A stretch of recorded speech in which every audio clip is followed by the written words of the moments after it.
Boa tarde, alunos do 8º ano. Estamos iniciando, o segundo semestre, uma nova etapa, ainda de forma remota, porque não podemos ainda, estar de forma presencial. Mas quero dizer para vocês que a professora, pede que vocês, esse segundo semestre, se empenhem mais, façam os trabalhos, façam as atividades, tá? Não levem na brincadeira, porque as aulas, as atividades, tudo tem a mesma importância como se nós estivéssemos trabalhando também de forma presencial. Então, nesse segundo semestre, nós vamos iniciar o capítulo que vai ser sobre a independência dos Estados Unidos, capítulo 6. E então, eu coloquei aqui um slide, vou ler e quero que vocês acompanhem a explicação da professora, tá bom? Então, se vocês tiverem um livro, vocês podem pegar o livro, pode acompanhar a explicação também, tá? Então, aqui no capítulo 6. A independência dos Estados Unidos, ela ocorreu no ano de 1776. Tá? No ano de 1776. Ela foi uma independência que ela vai ter como espelho a influência do iluminismo, porque foi o iluminismo que vai influenciar, junto com seus pensadores, tá? Por que o iluminismo teve tanta influência na independência dos Estados Unidos? Porque o iluminismo, ele buscava o quê? A liberdade de pensamento. Então, ele foi uma forte influência para a independência das 13 colônias. Nas 13 colônias, gente, os imigrantes, que moravam lá, que estavam lá, eles estavam em busca de liberdade política e religiosa durante o século XVII. Como a gente pode ver pelo mapa, aí está as 13 colônias, a Massachusetts, Nova York, Pensilvânia, Virgínia, Carolina do Norte, Carolina do Sul, Geórgia. Então, são algumas das 13 colônias que a gente está vendo aí no mapa. Então, as colônias elas foram divididas em duas partes, colônias do Norte e colônias do Sul. Qual era a diferença da colônia do Norte para a colônia do Sul? As colônias do Norte, gente, elas eram colônias de povoamento que tinham como características principais pequenas propriedades ou médias. O trabalho ele era livre e assalariado, ou seja, as pessoas elas recebiam pelo seu salário. Havia uma produção agrícola voltada para a sua própria subsistência, as pessoas trabalhavam para o seu próprio sustento. As atividades também eram manufatureiras, eles produziam. O comércio marítimo, havia um comércio marítimo com outros países e era permitido o contrabando.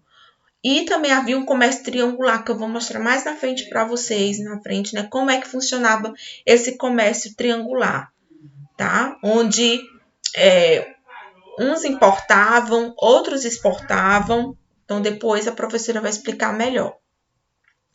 E agora as colônias do Sul. Qual eram as principais características da colônia de exploração do Sul? E elas chamavam, colônias de exploração. Olha só a diferença. As do Norte eram colônias de povoamento. As pessoas iam para trabalhar para o seu próprio sustento, se fixar, morar, trabalhar. Já as colônias do Sul, gente, eles utilizaram apenas como colônias de exploração. Eles produziam para o mercado externo. O trabalho não era livre, nem assalariado, era um trabalho escravo, onde as pessoas tinham que ser escravo mesmo, Ali eram os escravos, os que trabalhavam lá.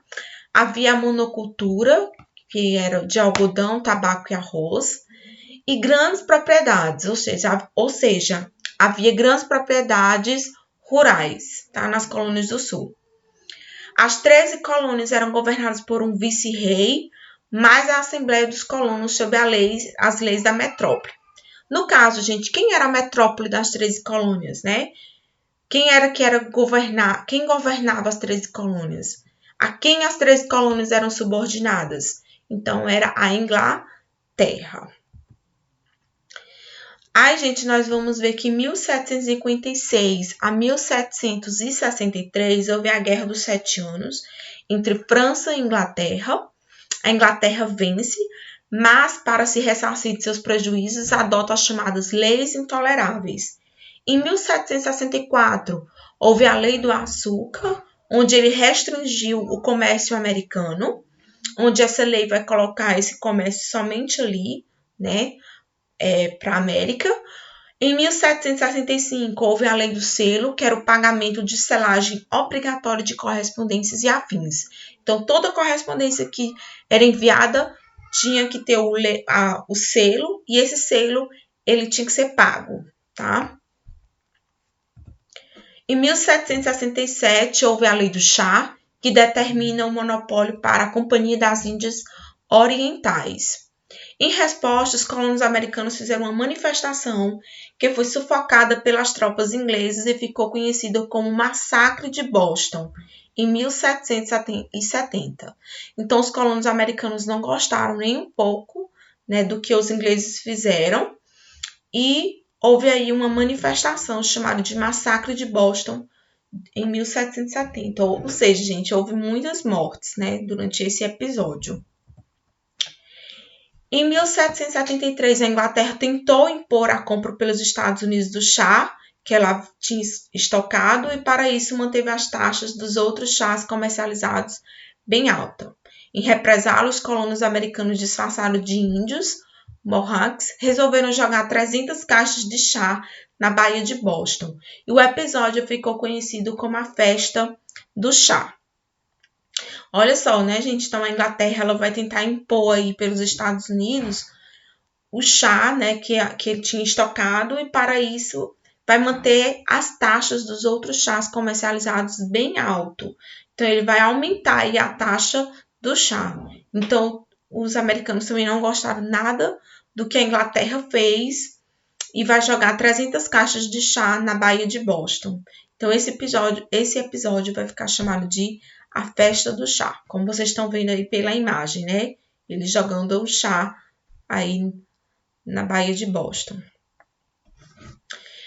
O governo inglês defendeu os interesses da Companhia das Índias Orientais e o parlamento exigiu que os colonizadores pagassem 1 milhão em termos de dólares do século XXI, valor estimado da carga jogada no mar. Diante da recusa dos colonos, a Marinha Britânica bloqueou a Bahia. Esse incidente levou os colonizadores à Guerra Revolucionária. Então, a partir desse momento, onde os colonizadores já não suportavam os colonos, né? Já não suportavam mais esse massacre da Inglaterra, todos esses impostos cobrados, todo esse monopólio, né, que eles exigiam. Então, a partir desse momento, eles já vão começar uma guerra revolucionária contra a Inglaterra. Tá, gente? Então, eu espero que vocês tenham entendido até aqui. A professora não vai estender muito, porque como hoje é a introdução, é o primeiro dia, né, do nosso retorno, eu não quero me estender muito. Vou deixar uma atividade para vocês no aplicativo, vou colocar lá, tá? Eu quero que vocês acessem essa atividade, respondam e coloquem a devolutiva, certo? Todo mundo agora participando, tá? Todo mundo agora com vontade, vamos estudar, certo? Espero que vocês tenham entendido aí a nossa aula de hoje. Então, fica com Deus e um abraço.